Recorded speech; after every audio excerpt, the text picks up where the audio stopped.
ಮಳೆಗಾಲದಲ್ಲಿ ನೆರೆ, ಗುಡ್ಡ ಕುಸಿತ ಮತ್ತಿತರ ಪ್ರಾಕೃತಿಕ ವಿಕೋಪಗಳು ನಡೆದಾಗ ಯಾವ ರೀತಿ ಕಾರ್ಯನಿರ್ವಹಿಸಬೇಕು ಹಾಗೂ ಈ ಬಗ್ಗೆ ಸ್ಥಳೀಯಾಡಳಿತ ವಿಪತ್ತು ನಿರ್ವಹಣಾ ತಂಡದೊಂದಿಗೆ ಏನೇನು ಕ್ರಮಗಳನ್ನು ಕೈಗೊಳ್ಳುತ್ತದೆ ಎನ್ನುವ ಬಗ್ಗೆ ಸಾರ್ವಜನಿಕರಲ್ಲಿ ವಿಶ್ವಾಸ ಮೂಡಿಸುವ ನಿಟ್ಟಿನಲ್ಲಿ ವಿಪತ್ತು ನಿರ್ವಹಣೆಯ ಅಣುಕು ಕಾರ್ಯಾಚರಣೆಯು ಬಂಟ್ವಾಳದಲ್ಲಿ ನಡೆಯಿತು. ಬಂಟ್ವಾಳ ತಾಲೂಕಾಡಳಿತದ ವತಿಯಿಂದ ಮಂಗಳೂರು ಸಹಾಯಕ ಆಯುಕ್ತ ಹರ್ಷವರ್ಧನ್ ಎಸ್ಕೆ ಅವರ ನೇತೃತ್ವದಲ್ಲಿ ಪಾಣೆಮಂಗಳೂರಿನ ಭಯಂಕೇಶ್ವರ ದೇವಸ್ಥಾನದ ಬಳಿ ನೇತ್ರಾವತಿ ನದಿ ಕಿನಾರೆಯಲ್ಲಿ ನಡೆಯಿತು. ವಿಪತ್ತು ನಿರ್ವಹಣಾ ತಂಡದವರು ಪ್ರಾತ್ಯಕ್ಷಿಕೆಯ ಮೂಲಕ ಸಾರ್ವಜನಿಕರಿಗೆ ಮಾಹಿತಿ ನೀಡಿದರು.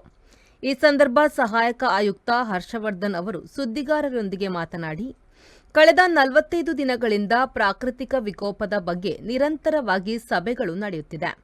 ಪ್ರತಿ ಟಾಸ್ಕ್ ಫೋರ್ಸ್ ಸಭೆಯಲ್ಲಿ ಜಿಲ್ಲಾಧಿಕಾರಿಯವರು ಪುರಸಭೆ ಹಾಗೂ ಗ್ರಾಮ ಪಂಚಾಯತ್ ಮಟ್ಟದಲ್ಲಿ ವಿಪತ್ತು ನಿರ್ವಹಣಾ ತಂಡವನ್ನು ರಚಿಸಿ ಲಭ್ಯವಿರುವ ಸಂಪನ್ಮೂಲ ಹಾಗೂ ಸ್ಥಳೀಯ ಮಟ್ಟದ ಅಧಿಕಾರಿಗಳ ಸಮನ್ವಯತೆಯೊಂದಿಗೆ ಪ್ರಾಕೃತಿಕ ವಿಕೋಪಗಳು ಸಂಭವಿಸಿದಾಗ ಯಾವ ರೀತಿ ಕಾರ್ಯನಿರ್ವಹಣೆ ಮಾಡಬೇಕು ಎನ್ನುವ ಬಗ್ಗೆ ತಿಳಿಸಿಕೊಟ್ಟಿದ್ದಾರೆ. ಅದರಂತೆ ಪ್ರತಿ ಗ್ರಾಮ ಪಂಚಾಯತ್ ಮಟ್ಟದಲ್ಲಿ ತಂಡಗಳನ್ನು ರಚಿಸಲಾಗಿದೆ.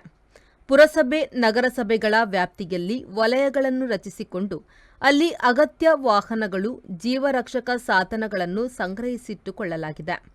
ಅದೇ ರೀತಿ ನದಿಯಲ್ಲಿ ನೀರು ಹರಿಯುತ್ತಿರುವ ಸಂದರ್ಭದಲ್ಲಿ ಸಾರ್ವಜನಿಕರನ್ನು ಹೇಗೆ ಸುರಕ್ಷಿತವಾಗಿ ಒಂದು ದಡದಿಂದ ಇನ್ನೊಂದು ದಡಕ್ಕೆ ಸಾಗಿಸಬೇಕು ಎನ್ನುವ ಪ್ರಾತ್ಯಕ್ಷಿಕೆಯನ್ನು ಪ್ರತಿ ತಾಲೂಕುಗಳಲ್ಲೂ ನಡೆಸಲಾಗುತ್ತಿದೆ. ಪ್ರಾಕೃತಿಕ ವಿಕೋಪಗಳನ್ನು ಎದುರಿಸಲು ತಾಲೂಕಾಡಳಿತ ಸರ್ವಸನ್ನದ್ಧವಾಗಿದೆ ಎಂದು ತಿಳಿಸಿದರು. ಕಳೆದ 45 ದಿನಗಳಿಂದ ಪ್ರಾಕೃತಿಕ ವಿಕೋಪದ ಬಗ್ಗೆ ಸಭೆಗಳು ಪ್ರತಿ 15 ದಿನಗಳಿಗೊಮ್ಮೆ ನಡೀತಾ ಇದೆ. ಜಿಲ್ಲಾ ಟಾಸ್ಕ್ ಫೋರ್ಸ್ ಸಭೆಯಲ್ಲಿ ಏನು ಮಾನ್ಯ ಜಿಲ್ಲಾಧಿಕಾರಿಗಳು ಸೂಚನೆ ಕೊಟ್ಟಿರೋ ಹಾಗೆ ನಾವು ಪ್ರತಿ ತಾಲೂಕಿನಲ್ಲೂ ಒಂದು ಗ್ರಾಮ ಪಂಚಾಯಿತಿ ಲೆವೆಲಲ್ಲಿ ಗ್ರಾಮ ಪಂಚಾಯಿತಿ ಲೆವೆಲ್ದು ಡಿಸಾಸ್ಟರ್ ಮ್ಯಾನೇಜ್ಮೆಂಟ್ ಪ್ಲ್ಯಾನ್ ಮಾಡಿ ಇನ್ಸಿಡೆಂಟ್ ಕಮಾಂಡರ್ಗಳನ್ನೆಲ್ಲ ಮಾಡಿಟ್ಟಿದ್ದೀವಿ.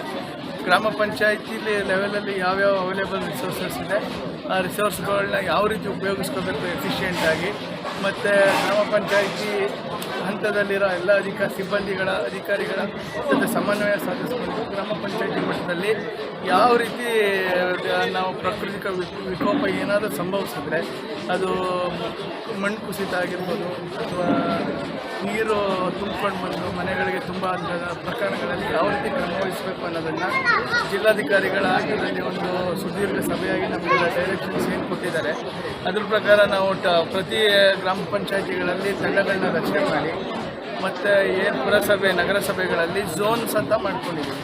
ಈ ಸಂದರ್ಭ ತಹಶೀಲ್ದಾರ್ ಅರ್ಚನಾ ಡಿ ಭಟ್, ಉಪತಹಶೀಲ್ದಾರ್ ದಿವಾಕರ ಮುಗುಳ್ಯ, ತಾಲೂಕು ಪಂಚಾಯಿತಿ ಮುಖ್ಯ ಕಾರ್ಯನಿರ್ವಹಣಾ ಅಧಿಕಾರಿ ರಾಹುಲ್ ಕಾಂಬ್ಳೆ, ಪುರಸಭೆ ಮುಖ್ಯಾಧಿಕಾರಿ ಶ್ರೀಧರ್, ತಾಲೂಕು ಆರೋಗ್ಯಾಧಿಕಾರಿ ಡಾ ಅಶೋಕ್ ರೈ, ಪುರಸಭೆ ಆರೋಗ್ಯಾಧಿಕಾರಿ ರತ್ನಪ್ರಸಾದ್, ಕಂದಾಯ ನಿರೀಕ್ಷಕರಾದ ವಿಜಯ್ ಆರ್, ಜನಾರ್ದನ ಜೆ, ತಾಲೂಕು ವಿಷಯ ನಿರ್ವಾಹಕ ವಿಶುಕುಮಾರ್, ಗ್ರಾಮ ಲೆಕ್ಕಾಧಿಕಾರಿಗಳಾದ ಕರಿಬಸಪ್ಪ ನಾಯಕ್, ಯಶ್ವಿತಾ ಮಂಜುನಾಥ್, ಸದಾಶಿವ ಕೈಕಂಬ, ಪೊಲೀಸ್ ಇಲಾಖೆ, ಅಗ್ನಿಶಾಮಕ ದಳ, ಬಂಟ್ವಾಳ ಪುರಸಭೆ, ಆರೋಗ್ಯ ಇಲಾಖೆಯ ಸಿಬ್ಬಂದಿಗಳು ಉಪಸ್ಥಿತರಿದ್ದರು.